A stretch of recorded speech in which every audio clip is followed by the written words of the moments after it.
Good evening, my little rancheros. Today we are going on an adventure into the unknown as we see if we can answer an unanswered question. Can John Marston cross the entirety of the Red Dead Redemption 2 map by simply playing a round of Cowboy Golf? What the hell? What's that you say? There's no golf in RDR2. And you're right, there is no golf in RDR2. But this isn't golf. This is Cowboy Golf. A set of rules I came up with to give me something fresh to do in a now 5-year-old game where I've long since exhausted the content that it's shipped with. If you don't know, in traditional non-cowboy golf, a silly person hits a small white ball with a club. Then wherever that ball lands is where the silly person has to move up to in order to hit it again. This is repeated until the ball makes it from point A to hole B. Cowboy Golf is based on the same basic mechanics of non-cowboy golf, except instead of golf clubs, we have guns. And instead of little white balls, we have bullets and dead things. Here is how it works. The Cowboy Golf athlete hunkers down in one spot and waits. When something alive is spotted, the cowboy golfer attempts to make it unalive. If they succeed, they can then move up to where that thing's corpse now lies, rinse and repeat until the golfer has traveled from point A to hole B. Seems easy enough, doesn't it? Well, think again! This isn't your casual after-work golf outing with the boys to brag about who made the best sales numbers this week. There are rules to Cowboy Golf that turn the notion of the idea from a Sunday stroll into a gritty survival adventure that isn't for the soft of heart. Let's go over the core rules of Cowboy Golf that you need to know before starting a round. The athlete can bring any loadout of weapons they want on this journey, but they can only start the round with one stack of one ammo type for one of those weapons. Pick your favorite guns and ammo type and get to purging the rest of the bullets. Now, I don't know if PC mods exist to make the ammo purging easy, and I don't care. I got rid of them the hard way. A little suffering tempers the spirit of the cowboy golfer. Also not allowed to start are any throwable weapons. So toss any of those you might have into a river or something. But you can bring all of your favorite melee weapons. The athlete must also start with no crafting resources, food, tonic, gun oil, or anything else that can help them in any way. All provisions must be acquired in the field while playing a round of Cowboy Golf. Save for one plain meal to enjoy before the round begins. Plain meal! No yellow cores allowed at the start. The athlete must also use the free aim setting. Lock-on settings make birds and other small moving things way too easy to shoot. Free aim offers more risk versus reward for going after these targets by either testing your aim or forcing you to use a little bit of that precious deadeye to help secure the kill. With the core rules established, let's go over the basic procedurals of Cowboy Golf. When an athlete kills a thing, the point where the corpse falls will hereby be referred to as the lie. The lie extends out in a short radius around the dead thing, about 5 paces give or take. The most important thing to know about the lie at this time is that the only resources the athlete may collect during Cowboy Golf are plants and lootables that fall within the radius of the lie. That's it. If there's a nice berry bush on the path from one lie to another, but it isn't in the little zone, it's out of play. The athlete also doesn't have to be locked directly on top of the dead thing. Feel free to move around within the lie for a better angle on the next stroke, or to take cover if a defensive position is needed. There's more nuance and rules around the lie, but I'll touch on those when I encounter good examples of the rules throughout the runs. While playing Cowboy Golf, the athlete should also leave a series of map markers wherever the lie gets established. The game does make this kind of annoying as it doesn't allow putting a marker directly on an existing icon, so just put them as close to the icon as possible in the direction towards the previous marker. With all resources purged and all the guns in the final loadout made squeaky clean, pay off any bounty you may have and then journey to the tee box. For this cross-country romp, the tee box will be the porch at Willard's Rest, and the goal hole will be the waters of the Sea of Coronado. Upon reaching the tee box, tell your horse to flee. The soft players of modern non-cowboy golf might get away with the luxury of having mechanical beasts of burden shuffle them between each lie of the ball. But in cowboy golf, traversal is strictly NHA. No horses allowed. No horses, and also no setting up a campfire to rest. Once in the tee box and ready to go, there is one more thing to do to signal the start of a round. The athlete must enter Deadeye and burn it down until they are only left with the Deadeye core. Only then does the adventure begin. And, oh yeah, I almost forgot. The most important rule to cowboy golf. The athlete only gets one life.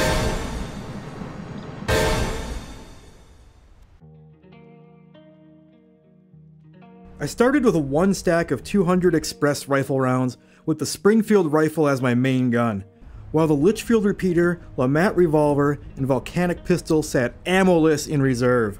The round of play opened up with a crispy snipe on some unsuspecting little bird, and then on a longer shot on some stupid deer that was hanging out by the river. So while advancing from one marker to a new lie, the most direct path isn't required if it is unsafe. You don't need to run straight off of Brandywine Drop if this is your path. But if you do test your luck and die because of it, the run's over, cowboy.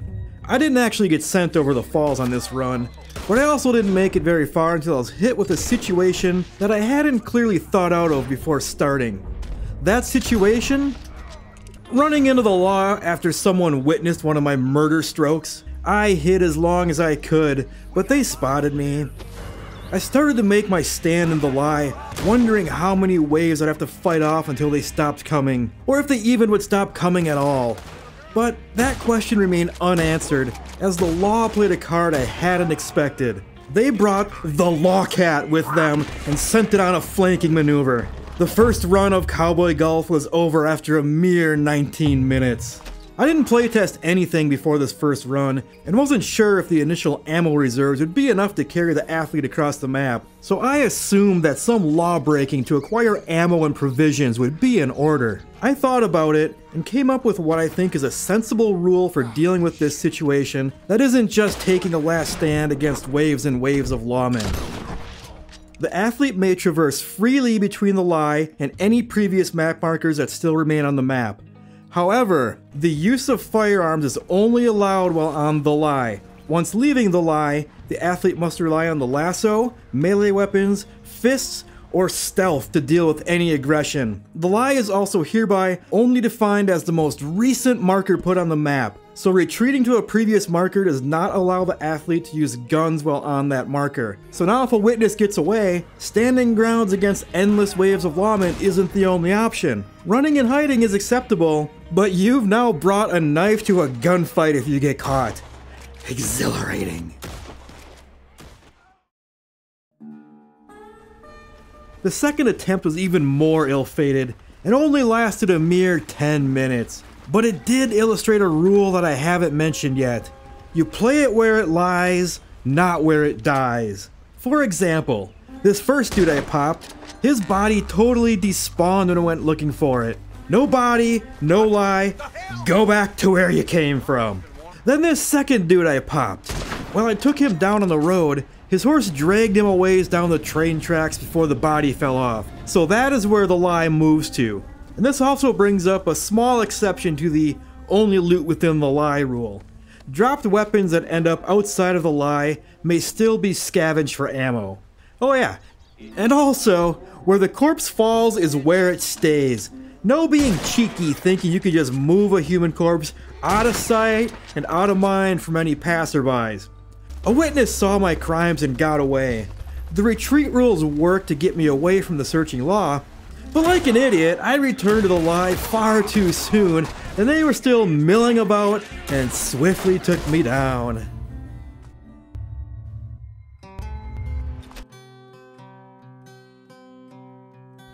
On the sixth stroke of the third... Pardon me, got a little yeehaw caught in my craw. On the sixth stroke of the third attempt, I was afforded the gift of a deer dying near some berries that I could pick for nourishment. After the 12th stroke, a witness got away having seen my murder. I retreated, but all of my map markers were right alongside the road. I hid behind a tree and got lucky as the law rode right past me without spotting me. Idiots. I returned to the lie, this time after waiting for the law to leave. There, I done went and committed another murder.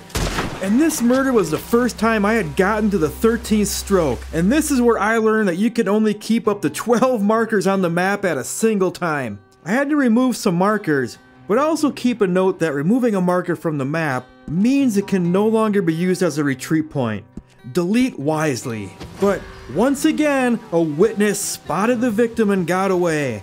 And once again, I retreated to the same hiding location. And once again, the law came from this direction. But this time, they spotted me and shot me dead. Attempt 3 was over after 40 minutes. And never you mind that I'm shooting back in this footage, for it was this fight, which I lost, that made me think that allowing firearms outside of the lie was just a little too much cheese for the game of Cowboy Golf. So after this run is when I wrote the melee only rule to help crank up the difficulty just a little bit more. The 4th attempt helped to solidify something I had already believed to be true, that getting through Roanoke Ridge was going to be the absolute worst slog on this journey. This area of the map is heavily forested and very hilly, meaning that getting a good sightline on anything more than a few feet in front of me was gonna be rare indeed. This was also the first attempt where I got through Roanoke Ridge, out of New Hanover, and crossed the border into Ambarino for the first time. And it only took a little over 2 hours to do so and consumed 40% of my starting rifle rounds in the process. And let's just say that the path to get there was very efficient. But before I made it across the border, a few other notable things happened. Like I saw a horse that now makes me believe in a conspiracy theory that the world of Red Dead shares the same universe as Skyrim. But regarding the sport of Cowboy Golf, a few events happened that would be good to explain some of the finer points of the lie. The lie isn't forcibly moved immediately when something dies, but rather moves when you commit yourself to moving. For example, I had the law on me and decided to stand my ground. When standing your ground in the lie, you can drop as many people as you want from that position. Hell, even leave it as much as you want there in the fight as well, but just remember, no guns allowed if you decide to leave the position. This means that there's an open degree of mulligans allowed. If you get attacked from a point that would be backtracking, you don't need to move back to take that position once it is dealt with. And after a multi-person skirmish, you can pick whichever position to take from the aftermath, if any. Venturing out to loot all the bodies is also allowed. You earned it, partner. The other important thing that happened, aside from seeing a bull moose, was having a bounty hunter die in a river. So when dealing with a floater, play it where it lies has a little risk involved. You can follow it and choose where the lie is at any time during its float, but once that marker is down, that's it for that body, no matter where it ends up. Just a little gamble on if you think it will sink and settle in deep water that you can't stand in to take the next shot in or not. This ends now. Were you born funny? But after a quick shortcut through Ambarino, I entered the Heartlands, which reintroduced the big bounty I had accrued from standing my ground against the law. I made a good dent across the Heartlands, but the bounty hunters came, and they came with dogs. Now, shooting humans is no problem for most people, but having to kick dogs in the face can really mess with a guy's mind.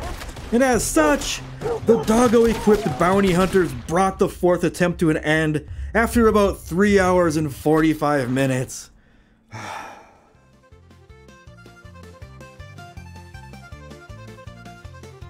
Nothing significant really happened during the 5th attempt. It was about 50 minutes of trying to traverse through the worst parts of Roanoke Ridge before getting murdered by the Law Cat on the shore of the Kamasa River. But I suppose this is as good of a time as any to mention the rules about crafting. At any time, the athlete can take a knee and perform basic crafting. Although without a campfire, these options are limited, but it does let me upgrade any regular ammo looted into split point and create explosive rounds from any animal fat that has been procured. In order to craft with a fire, the athlete must have a naturally spawned fire within the lie in order to use it. Being able to cook up all the game meat that has been procured is a powerful boon for a round of Cowboy Golf. So of course some skill and good luck is needed to reap its benefits. On to round 6.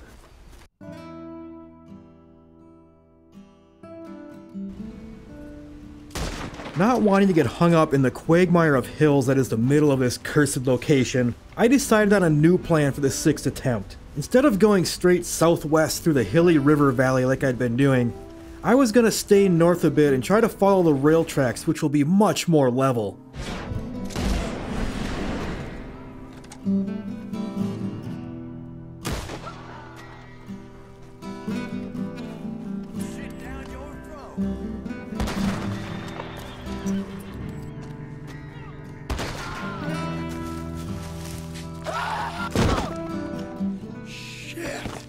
This went well for 80 minutes or so until some bounty hunters ego checked me. Taking them out caused me to forget my way, and I drifted off the path and back into the hills near the Kamassa River. It took me another 90 minutes of being stuck on the side of those stupid hills, staring hopelessly at the sky, waiting for any bird to appear, a bird that I'd shoot at and miss, before I was finally able to crawl my way out and cross into Amberino.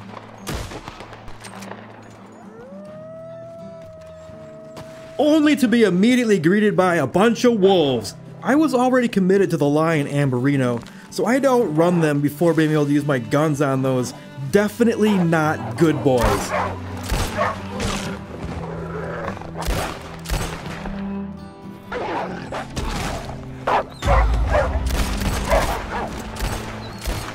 It took about 2 hours and 45 minutes to make it to Amberino on this attempt.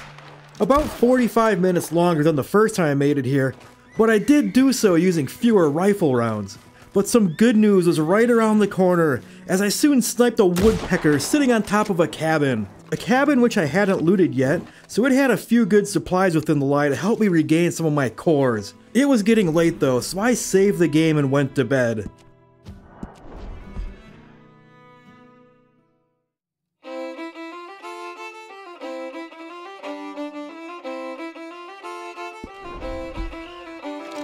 Four months later, I reloaded the save to continue the adventure. And I'll be real, after 4 months of not touching Red Dead, I assumed my skills would have atrophied and I would have messed up and died really soon. But to my surprise, I didn't. I ran into a camper who went aggro on me, but I couldn't fight him easily due to the foliage getting in the way. I did manage to shoot his lantern and burn much of his camp down, but when I finally downed the guy, he was too far away from the campfire for me to use it for crafting. Them's the rules.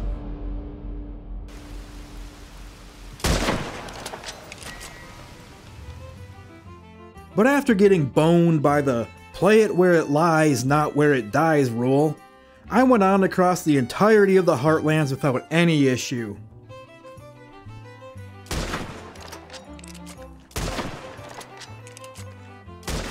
Shot this guy in a canoe, hoping that via the floater rule, he would wash up on the other side of the river. But as I was crossing the mouth of the Dakota River, I had forgotten that John can't swim, and nearly lost the run to a water hazard.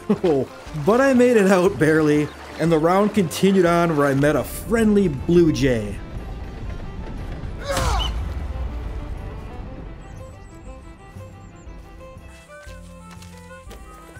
In the Great Plains, I heard a whistling which didn't sound like a bird. Egads! A campfire! Gimme! But the ecstasy of finally thinking I was going to eat a proper meal was short-lived, as William the Herbalist's fire is apparently one which cannot be used for crafting.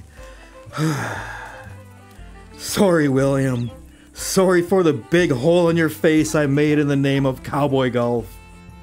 I crossed into New Austin for the first time and spent the night looking at the stars above Stillwater Creek, The next day, as I worked my way deeper into New Austin, I encountered some Del Lobos gang members who must have noticed my true Cowboy Golf grit because they decided to leave me alone. But then I got a little too complacent, a little too cocky with my ego. I had made it this far and I was untouchable. What's a few more bodies on the ground, huh? And in my desire to collect even more bullets and resources, a witness got away. I started an attempt to retreat to a point where the cops wouldn't find me, but they came fast, and they found me fast. Being outside of the lie, I only had my machete to protect me. I was outnumbered and outgunned.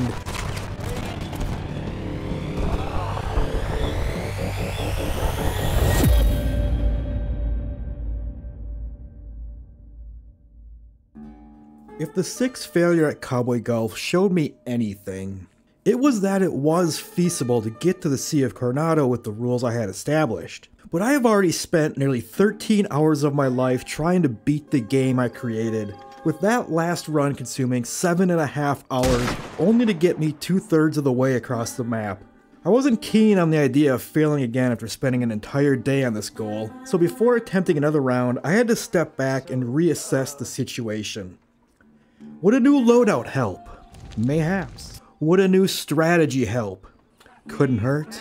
But I realized what I really needed wasn't new guns or a new strategy, but a new John Marston. See, I was in such a hurry to attempt this challenge that when I finished the story playthrough that was required to get to this point, I just jumped right in. I failed to notice that the John Marston I had been attempting to do this with was no athlete at all. His health bar was at a mere 6 out of a possible maximum of 10. His Deadeye was only at the soft cap of 8 out of 10. And furthermore, I was missing many of the trinkets that would further augment the skills needed for a competitive round of Cowboy Golf. And if that wasn't bad enough, I was starving my John. And thanks to not having protective layers of fat on his body, John was taking an additional 7.5% damage during his rounds of Cowboy Golf. I was doing nothing more than setting myself up for failure by making John run a marathon he hadn't trained for.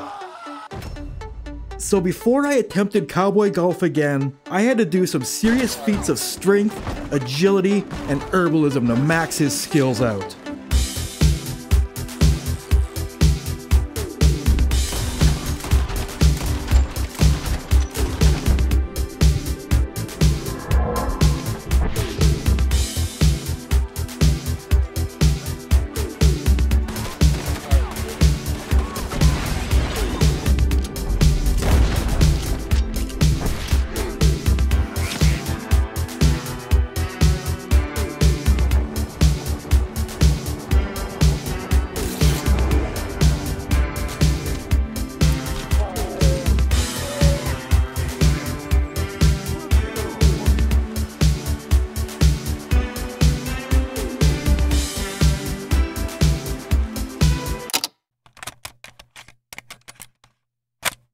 After 2 weeks of grinding out the challenges needed to max his stats, John now had a perfect 10 out of 10 in health and Deadeye. Stamina isn't as important for Cowboy Golf, and there was no way I was going to sit through those gambling challenges needed to maximize it. But with John's physiology in peak form, I just needed to start a diet plan to sculpt his scrawny physique into the perfect Cowboy Golf blob. After eating nothing but alligators for a few days, I had achieved perfection. But before returning to the tee box, there was one thing left to do. Install mods for more clothing options and shop for more suitable golf attire. And for the next attempt, I was finally changing my loadout as well. I originally picked the volcanic pistol to make sure I could use more of the ammo types I might pick up. But after 6 runs, I was yet to scavenge a single pistol round. There goes the ammunition. So I swapped it out for the sawed-off shotgun. I've been picking up a lot of shotgun shells, and it will serve better if I ever get rushed by another law cat. New clothing, new loadout. Last thing before I start is a new strategy. I don't want to get wiped by the law many hours into the run, so my plan is to rack up a modest bounty very early in New Hanover. A mild bounty is a good thing to have in Cowboy Golf, as the bounty hunters keep coming to provide you with ammo and resources, and unlike shooting a random innocent, if a passerby sees a dead bounty hunter on the side of the road, They just go, well, that's the job they chose, before moving on without triggering the law. So generate a big enough bounty to attract more than 2 bounty hunters at a time, but not so big that they bring the hounds. Then farm the bounty hunters all through New Hanover before becoming a law-abiding good boy while using the resources collected to carry me across the rest of the map. With everything shored up, Thick John once again entered the tee box.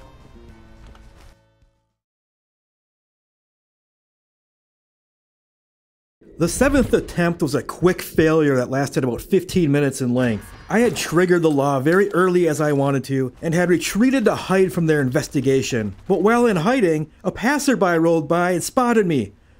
"Look! It's someone who hasn't subscribed to this channel yet!" he called out before shooting my hat off and bringing the law down on me. So maybe don't be a John Marston, and maybe go subscribe right now if you haven't. I reloaded my save and prepared for the 8th round of Cowboy Golf. I had a good feeling about this one.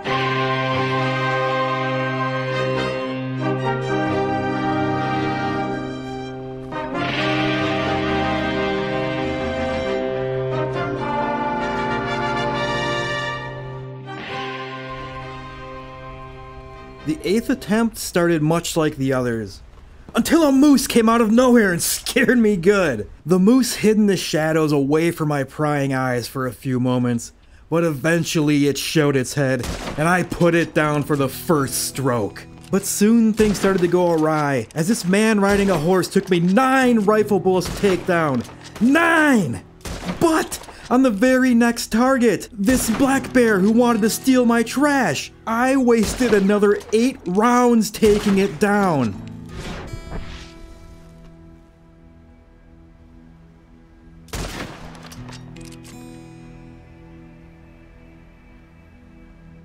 By the time I killed this man to get back on the main road where some law can get involved, I had already used up 15% of my ammo and have only traveled this far. The start didn't seem very optimal, but I stuck with it. I needed to pick up a little slack, so once I finally got the attention of the law, I remembered the sage words of my travel companion, Stabby McKnife. Hey kids, put me in your enemies!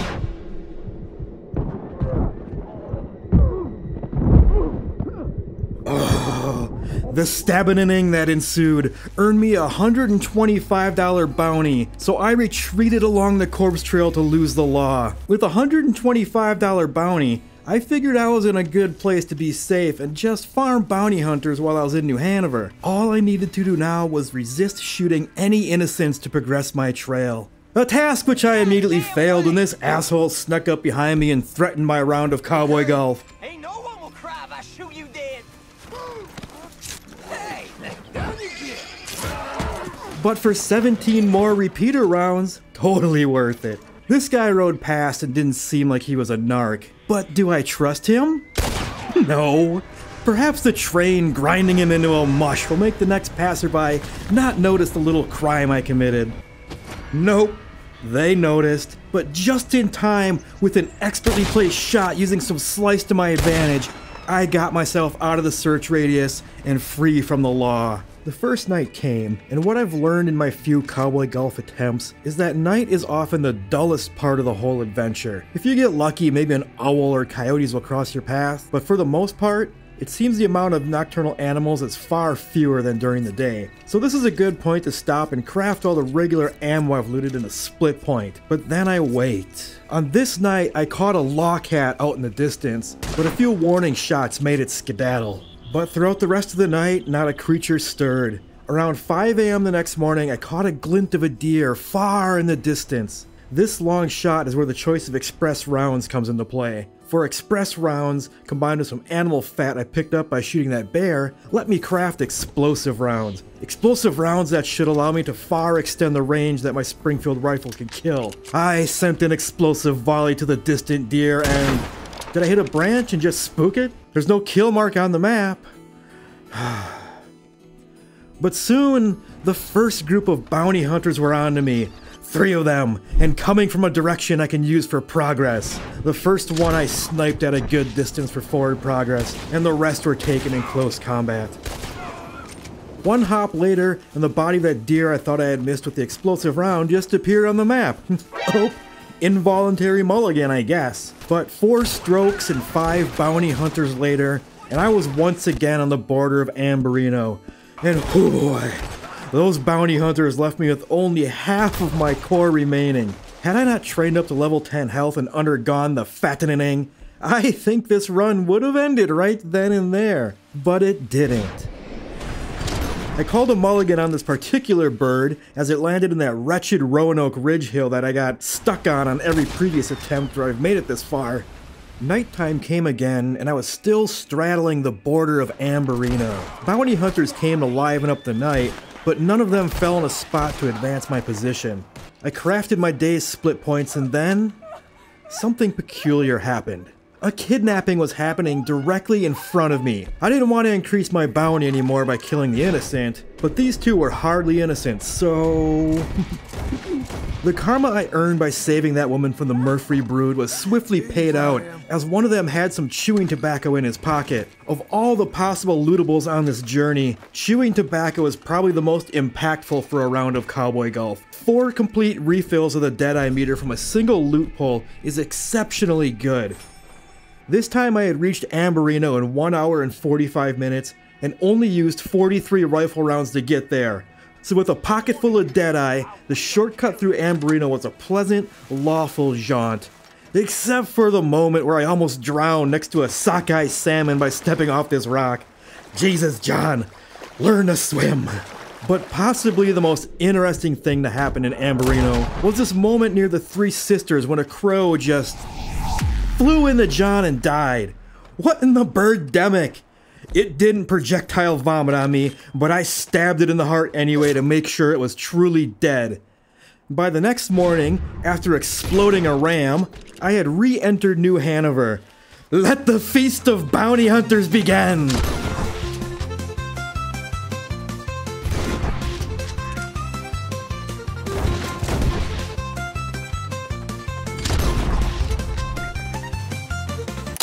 Well, I absolutely tore across the heartlands. The wide open plains made it easy to land some very long snipes that let me clear a lot of ground all at once. But not a single troop of bounty hunters came after me!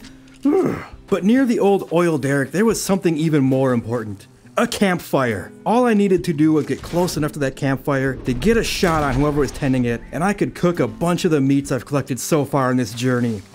But alas, right as I got an angle onto the campfire, the idiot tending to it put it out and walked away. Will I ever get to feast on cooked food during a round of Cowboy Golf? Ah! By late afternoon, I reached the tracks on the western side of New Hanover, and there some bounty hunters were finally onto me.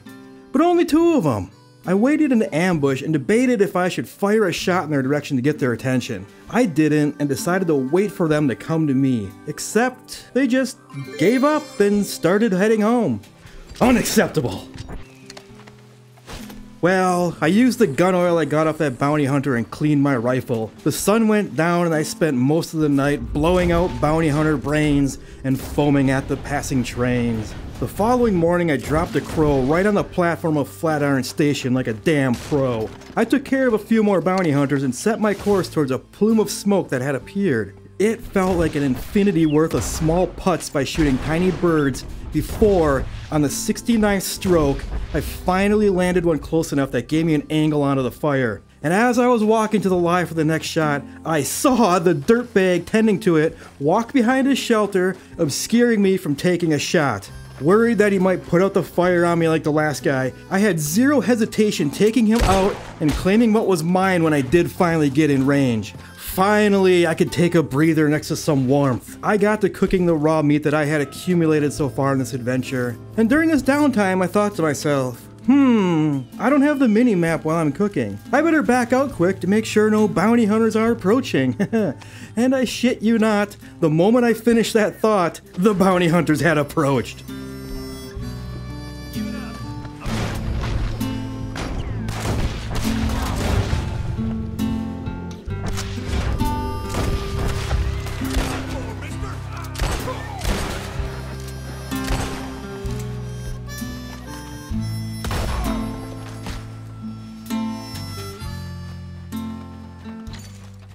With a satchel full of meals provided by the fire, I set out to cross the border into West Elizabeth and away from the bounty hunters forever.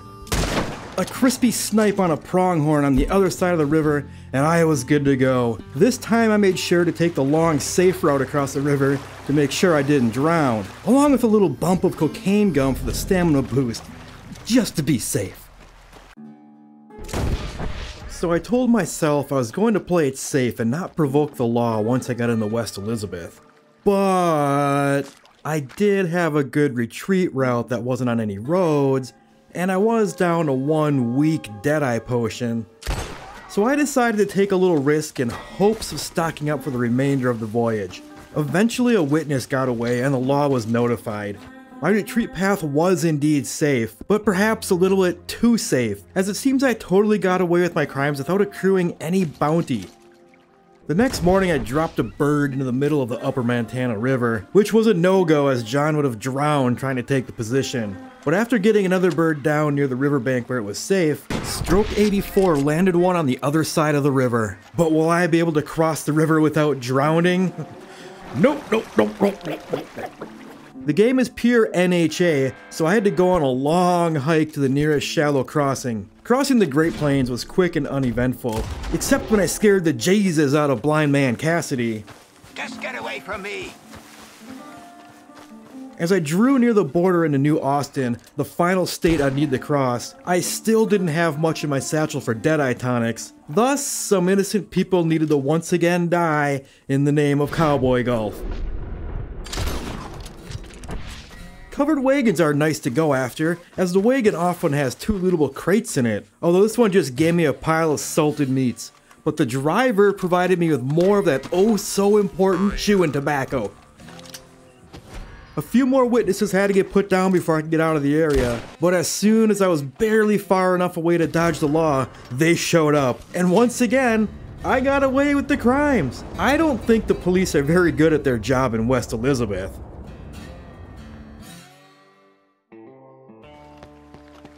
That night, escorted by a parade of animals, I crossed into New Austin. And I'll be honest, the only thing that concerned me about the final leg of this run was running into a random Dos Lobos event. I wasn't aware of how many more various gang-related random events might still be out there ready to get me. But this time through, I encountered none.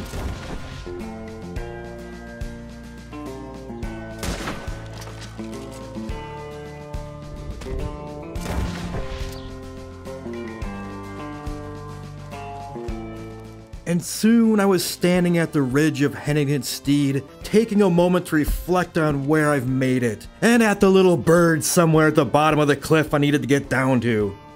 This moment made me contemplate how much more spicy the game would be if I had changed the rules so that you had to take the most direct path between kills. You know, then needing to try to acquire some bull rush during the run so that when you get into the situation, it could be dealt with by invoking the dark art of vomit roping. But those are strategies for another day, as this is just a cowboy casual proof of concept challenge. So I took my sweet time and hiked the long route to get down the cliff safely. Holy hell! Movement across the deserts of New Austin was also pretty quick and fairly painless. The large amount of ground vegetation made it hard to find small animals to shoot, but the lack of forest and abundance of large, slow-moving birds made it easy to take to the skies for each stroke. And as I got closer and closer to the Sea of Coronado, strange things started to happen. Gavin still hadn't been found. Gavin! I'm sorry! And on their deaths, some birds would just remain motionless in the air, dead, floating, cursed. A series of violent sandstorms started to whip up all around John, almost as if the universe didn't want him to succeed in this journey. But none of this stopped John Marston, and soon he was close, so close to the Sea of Coronado. The curse of the sea made this raven kill itself on the rocks as a warning, but he continued on. Bird after snake after bird, and soon he landed a dead thing that was oh so close. John Marston stood only a few paces away from the waters that would end this journey. All he needed was one more kill. one more dead thing to prove that Cowboy Golf was possible, and so he waited. Before long, he looked at the sky, and there it was, the last thing that would die on this journey. A condor! A California condor, flying so close to him that it only felt proper to use the shotgun to end this. Huzzah!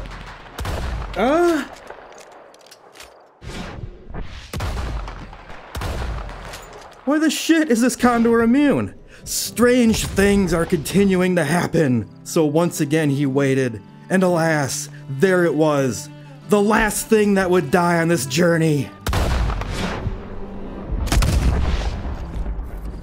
And once again, it defied expectations and couldn't be shot down. Is this a glitch? Are we so close to the end of the world that animals here have a baked-in immunity shield? I didn't know, but Cowboy Golf must be completed, so it was time to improvise. What if instead of looking to the skies, I looked under the seas? Although I was too far away from the water to use it, I equipped the fishing rod anyway. Equipping the fishing rod and waving it around in the air would at least cause the fish to come to the surface to explore this curiosity. I had no dynamite to throw at them, so dynamite fishing was out of the question. And as expected, the fire bottle also was ineffective. But soon enough, a few panfish swam close enough to the shore, and this round of Cowboy Golf ended in success with the same bang of the Springfield rifle which had started it. It took 157 dead things and 7.5 hours to accomplish, but I had done it. I had crossed the entirety of the map via a round of Cowboy Golf, and as John stood ankle deep in the Sea of Coronado, the eldritch god who governs the game of Cowboy Golf spoke out to him, letting him know that for his success,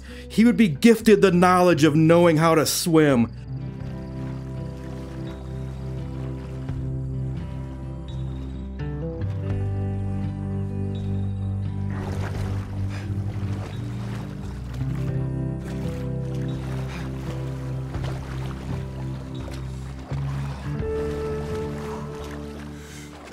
And as John drowned in the lies of the eldritch god, he realized that the stories were true.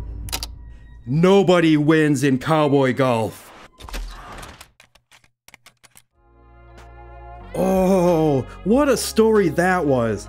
I like to make weird stories for many different games here, so you should probably subscribe if you enjoyed this one. At the time of recording, I only have 316 subscribers, and you will feel really cool if you help that number go up. There should be some other stuff on the screen now to watch next, so click one and I'll see you next time.